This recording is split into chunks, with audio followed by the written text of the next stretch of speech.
大家好，我是阿信助教。今天我们要来讲一下示波器的原理与概念。那第一次碰到示波器的人，很可能会被这个满满的按钮给吓到。那你不用担心，你看了今天这个影片之后，你就会知道它其实没有那么困难。那示波器呢，是电子电路的开发除错过程当中一个很重要的工具。你只要能够掌握住它的主要概念，就可以驾驭示波器了。那示波器的主要功能就是观察波形啊。那因为 PCB 板上面的零件就是靠着电压讯号的高低变化来做彼此沟通，那我们必须要有办法去观察到这些讯号，才能够知道哪一个零件有问题。只要该出现的讯号没出现，或者是讯号不如预期，那应该就是某些地方有问题，示波器就可以帮我们做到这件事情。既然叫做示波器，当然就是要显示波形。那示波器要怎么来画波形呢？先从这张卡片来讲起。我们用手弯它会震荡，对不对？那我们就假想这个震荡的这个点呢，就是电压的变化。那波形要怎么画呢？很简单，你只要在它震荡的时候呢，同时把卡片呢往右移动就可以了。像这样子，像这样子。我们直接用动画来解释会比较明显。这个是一支尺，它一样会上下弹，只不过它装了一个 LED。如果它一边弹跳一边移动的话，你就可以看到一个震荡的波形。那这个就是示波器的原始概念。当然，目前只是用尺的弯折来解释波形。实际的示波器是怎么样达成画波形这个任务呢？我先用早期这个古早牌的类比示波器来解释，这样会比较简单明了又直观。类比示波器它是采用电子束打击荧光幕来形成波形的，所以这里有一个电子枪用来射出电子束，然后这边呢有一个垂直偏向板，这里的电压变化就会导致电子束上下移动。只要我们把待测讯号接在这个地方，电子束的上下移动就会如实反映待测讯号的大小。光是电子束的上下震荡，并没有办法这个呈现波形，因为它全部都挤在一起。那如同刚才我们那个卡片的震荡实验，电子束还必须要能够一边震荡一边水平移动才可以。所以在前面这边呢，会有一个水平偏向板。那示波器呢，它就必须要提供一个正在上升的电压给这个水平偏向板，这样子呢，电子束就可以从左到右扫描过去了。那这两组偏向板呢，就可以让电子束随着时间的推进而呈现电压的变化。那当电子束最后打到荧光幕上的时候呢，它就变成波形了。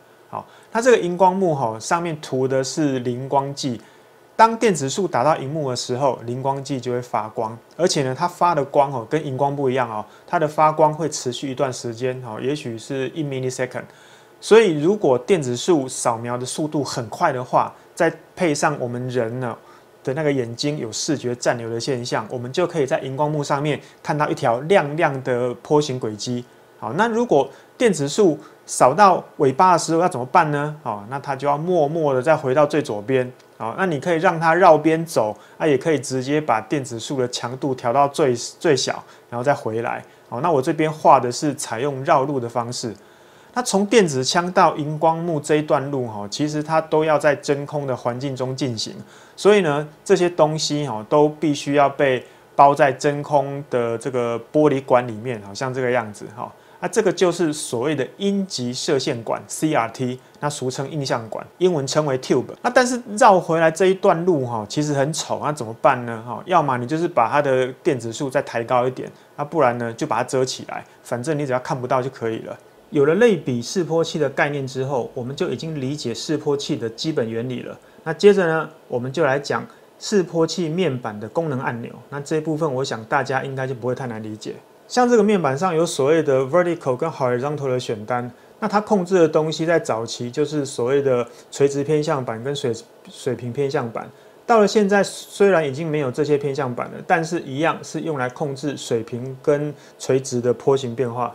像这个垂直的选单里面有一个最大的旋钮，就这一颗，那它负责设定垂直每一格占了多少电压，所以你看它这边标示是写每一个 division 占了多少伏特。那你去旋它的话呢，就可以改变显示波形的振幅像这样就变小了嘛。那你再把它旋回来就变大。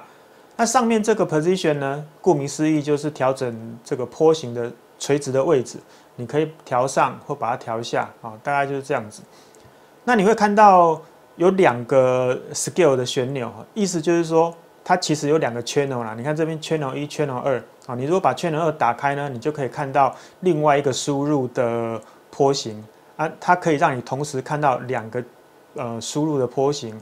那而且呢 ，scale 呢可以个别控制那这个horizontal呢，它控制的就是讯号的水平变化。它的 scale 旋钮在这个地方，它负责的呢就是每一格这边每一格占了多少时间那你如果去旋它的话，你就会看到这个波形会变瘦或变胖。那它其实在调整的呢，就是所谓的扫描时间，或我们称为时机 time base。如果你测量的是高速讯号，那就需要比较快的扫描时间，不然你就会看到一堆挤在一起的波形像这样子我模拟一次给你看，有没有？这样波形挤在一起也不好看看不出什么东西来所以适当的 time base 是很重要的。那这个 position 就是调整波形的左右位置你看这样子，波形的左右位置。那如果你同时使用2个 channel 的话呢，这2个 channel 它会共用同一个 time base。你看，像这2个 channel 黄色跟蓝色，它就是共用同一个 time base。你调整的话是2个都一起调，你没有办法说2个 channel 呢用不同的 time base，这样子就没有办法观察到2个波形彼此的相位差。再来是这个 trigger 的功能它叫做触发，它是用来设定要在哪里开始画波形的条件，这样子呢才能够得到稳定的显示波形。那我们最简单的呢，就是边缘触发。你看这边边缘触发有没有？这个是 edge。那我们现在使用的呢是 rising trigger 那这什么意思呢？就是说只要波形从下到上跨过某一个触发电压，那我们就开始画波形它就是一个电压门槛的概念。那你看我们现在这个 trigger level 在0伏特的地方在0伏特的地方，所以呢，我现在用 channel 1现在 trigger 的 level 在0伏特的地方，所以当波形从下到上跨过0伏特的时候呢，我们就开始画波形。所以这个三角形的点呢，就是我们的触发点。那如果我们的波形没有满足触发条件呢，那个示波器就会随自己高兴触发称为 auto trigger 你看我故意把这个 trigger level 调很高，然后它就会开始乱跑了因为它示波器等于是抓不到，所以它就随便帮我们抓了一个时间就开始显示了。每次 trigger 的这个位置呢都不一样，那所以呢，这个波形看起来就会跑来跑去。那所以正确的 trigger 设定呢就会非常重要。随着电子讯号越来越复杂，现在的示波器能够提供的触发选项也越来越多，基本上可以说是五花八门。这个我会另外再做影片来说明。所以你看光是到目前为止呢，你就已经认识了1半以上的面板按钮功能了，所以这其实不是太难理解啦。接着我们就来练习一下怎么样来解读萤幕上的波形。那第一个问题就是这个波形的频率是多少？那你看这个波形一个周期占了2格，那1格的时间是多少？1格的时间是500 microsecond， 所以2格就是1 millisecond。那把1 millisecond 做导数，你就可以求得这个频率。那所以呢，它的频率就是1K 赫兹的波形。那有一些人可能会发现，其实它1K 赫兹的答案就写在右下角啦，我们直接看就好了。哎呦，我们就练习一下嘛，好，那接着呢，它的振幅 VPP 不是振幅啦，是那个峰值对峰值的电压是多少？那这个时候呢，你看我们峰值对峰值横跨了几个垂直的格数呢？4个，1、2、3、4。那每一格的电压是多少？写在这边，每一格电压是500 millivolt 也就是0.5伏特。所以4格呢就是2伏特，所以从这边到这边 VPP 呢就是2伏特。以上就是示波器的基本用法。那当然，一般的讯号不会只有1K 赫兹啦，也许有10 MHz、20 MHz。那如果你的讯号频率太高的话，你就要留意示波器的频宽够不够用。以这台来讲，它的频宽是300 MHz。那所以说，如果待测讯号的频率接近，甚至是刚好为300 MHz 的话，你量到的振幅呢就会变小。理论上大约会是实际值的70.7%。因为这个频宽就是示波器本身的3 dB 频宽。那我们拿 USB High Speed 的波形来举例我就把它当作是一个免钱的讯号产生器。这个 high speed 的波形Bitrate 有480 megabit per second， 然后讯号频率呢大约是240 MHz。如果你用这一台300 MHz 的示波器来看的话，勉强可以看得到波形因为它取样率是2 Giga sample per second， 一个 bit 你去算，大概才分到4个或5个点，波形看起来就会有点粗。那我们就实际来做一次哦。我们用树莓派来当代测物，因为频率比较高，所以我用弹簧来当 ground， 来点上一个点，好，这个就是一个 packet 的讯号，我们把它 single， 然后时间轴打开。你现在看到这个是连续的波形我把它改用点来表示，看不太清楚，那没关系，我们把这个 intensity 呢打亮一点，波形打最亮，然后后面的坐标轴呢弄最暗。你现在看到一个 cycle 里面呢，就有好几个点了，对不对？我们来数一下我们看上半周，因为上半周就是代表一个 bit 1、2、3、4、5，这边是5个点。那这边呢，这边大概就是1、2、3、4，这边大概就4个点了。所以它一个 bit 呢，大概就是用4个或者是5个点来表示。那你如果要让这个波形的显示呢比较精致的话，你就要用更高频宽、更高取样率的示波器来看。像这一台固伟的 GDS 3652A， 它有650 MHz 的频宽，有5 Giga sample per second 的取样率，所以它资料呈现的细致度就会是2倍。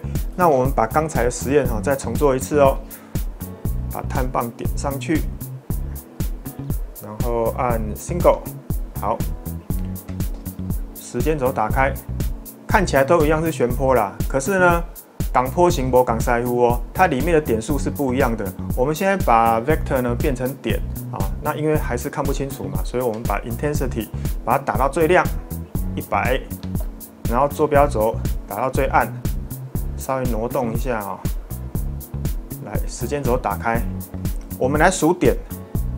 你看上面这边上半周一样，上半周大概数一下就好了。1、2、3、4、5、6、7、8、9、10、11大概就10个点、11个点啦。那所以你用一个比较高取样率的示波器呢，真的就是会看到比较细致的波形。当然 ，USB 的波形应该要看起来像方波啦，只是说那需要更多的频宽，所以我这边并没有要测 USB， 我只是拿它来当模特而已。但是这个650 MHz 的频宽，如果用在电源量测的话，就可以看到更多波形的细节。所以这一台3652A 它就有电源分析的功能，在这边 Power Analysis 我们把它按下去有没有？有斜坡、站态、功率因素、杂讯、效率、回路控制等等，基本上大概你想得到的都有了。另外，它还有频谱分析的功能你看这个界面是不是跟我们常用的几乎是一样的？那它有频率的开始、结束，也有 span， 还有 resolution bandwidth而且呢，它还提供了频谱图如果你要观察 FM 的频谱，或者是做声音的分析，我想应该会蛮有用的。再来，它还有提供多种的 APP， 像这个 Go No Go， 还有数位电表 Data Log， 它可以存文字，也可以存图片。然后呢，它也可以测量频率响应然后你也可以设定一些 filter， 把它套用在你的轨迹上面。那你如果要做报告，你也可能会用到这个 mask， 所以呢，应该是会蛮有用的。我想今天就跟各位介绍一下示波器的基础原理，然后也顺便跟各位介绍一下这一台超级多功能的示波器，而且频宽高达650 MHz。我想今天就先这样子啦，别忘了要记得订阅石头派电子实验室拜拜。